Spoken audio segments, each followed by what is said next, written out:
ഫസ്ന അനിതയാണ് ഇതിൻ്റെ team lead. ഇവിടെ പലരും ഭയങ്കര ടീച്ചേഴ്സിൻ്റെ ടേൺ അറൗണ്ട് ഭയങ്കരമാണ്. അത് സജനയുടെ മുഖം നോക്കിയാൽ നമുക്കറിയാം. It was a big success. They were here, they sat through the whole thing. അത് നമ്മുടെ ബാച്ച് ടീച്ചേഴ്സിനോട് കാണിച്ചിട്ടുള്ള റെസ്പെക്റ്റ് ആണ്. അവർ ദേ ഫെൽ റെസ്പെക്റ്റഡ്. ആൻഡ് അതിന് ഓരോ മീറ്റിങ്ങിലും like I know how much effort. Fasna അനിതയാണ് ഇത് ലീഡ് ചെയ്തത്. എല്ലാവരെയും പേര് ഫസ്ന പറഞ്ഞു, പക്ഷേ അതിൻ്റെ താഴോട്ട് കുറേ സെല്ലുകൾ ഉണ്ടാക്കി ഇവർ എന്തൊക്കെയാണ് ചെയ്തതെന്ന് അമേസിങ്. ഞാൻ നേരത്തെ പറഞ്ഞു, but I am so happy. ഇവിടുത്തെ ടേൺ അറൗണ്ടും ഞങ്ങൾ മെമൻറ്റോസ് തന്നെ അതിലൊത്തിരിയും ഒരു തമാശയുണ്ട്. പക്ഷേ അതിൻ്റെ ഒരു വർക്ക് മെമൻറ്റോ നമ്മൾ അത് ഡിസ്കസ് ചെയ്യുമ്പം അതൊരു മീനിങ് ഫുൾ, അത് യൂസ്ഫുൾ ആയിട്ടുള്ളൊരു ഇതായിരിക്കണം എന്നൊരു ഡിസ്കഷൻ എല്ലാം നമ്മുടെ ബാച്ച് വന്നു. അപ്പോൾ അങ്ങനെ നമ്മൾ ലവ്ജി, നമ്മുടെ ടീം കല, എല്ലാവരും അതിൻ്റെ ഡിസൈനിങ്.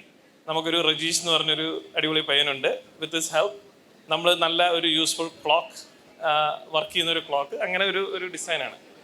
അതേപോലെ ഒരു യുണീക്ക് ഡിസൈനാണ് അടുത്ത ഉള്ള ബാച്ച്മേറ്റ്സിനെല്ലാം വരാൻ പോകുന്ന മെമൻറ്റോയും. അങ്ങനെ ഒത്തിരി വർക്ക് വന്നിട്ടുണ്ട്. അപ്പം മെമൻറ്റോയുടെ ഡിസ്കഷൻ ഇങ്ങനെ എത്ര എണ്ണം വേണം ടീച്ചേഴ്സിന്? ഓക്കെ, 50, 75, 50, 75. കാരണം ഒരു മെമൻറ്റോ ഏകദേശം ക്ലോസ് ടു 2000 റുപ്പീസാണ് ലൈക്ക്.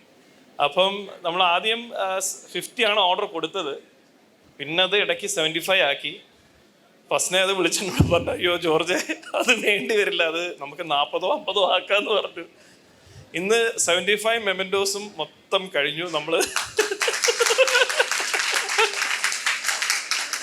അപ്പം അതിലൊരു സന്തോഷമുണ്ട്, ലൈക്ക് അതൊരു സന്തോഷമുണ്ട്. നമ്മൾ ആ ഒരു ഡിസ്കഷൻസ് അങ്ങോട്ടും ഇങ്ങോട്ടും നമ്മൾ അതൊരു ഭയങ്കര ഇതായിരുന്നു, ഇത് എത്ര എണ്ണം വേണം എന്ന്. കാരണം ഇറ്റ്സ് നോട്ട് എ ലൈക്ക് അതൊരു ഒത്തിരിയും തോട്ട് ഇട്ടുകൊണ്ട് അതിന് ഇത്തിരി കോസ്റ്റ്ലി ആണ്, കസ്റ്റമൈസ്ഡ് ആണ്. അപ്പം നമ്മളതൊരു ലൈറ്റ് ഡിസിഷൻ ആയിരുന്നില്ല. ബട്ട് നമ്മളത് ചെയ്ത് നന്നായി. 75 മെമൻറ്റോസ്. സോ നിങ്ങളിവിടെ ഓരോ സാധനങ്ങളിലും ഒത്തിരിയും തോട്ടുണ്ട്, ലൈക്ക് ഒത്തിരിയും തോട്ടുണ്ട് അതിൽ. നിങ്ങൾക്ക് കിട്ടാൻ പോകുന്ന ഓരോ സാധനങ്ങളും, അത് ഞാൻ പറയുന്ന ആരും കളയരുത്. മെമൻറ്റോസ് ഉണ്ട്, നിങ്ങൾക്ക് ഒത്തിരിയും ക്യാപ്പ് ഉണ്ട്, നിങ്ങൾക്ക് ടീഷർട്ട്സ് ഉണ്ട്, ഷംന ചെയ്തൊരു മാഗ്നറ്റ് ഉണ്ട്. എല്ലാം കളക്ട് ചെയ്ത് സൂക്ഷിച്ചു വെക്കണം. ബാച്ചിൻ്റെ ഓർമ്മയാണ് അത്, ഒന്നും കളയരുതായിരുന്നു. Thank you.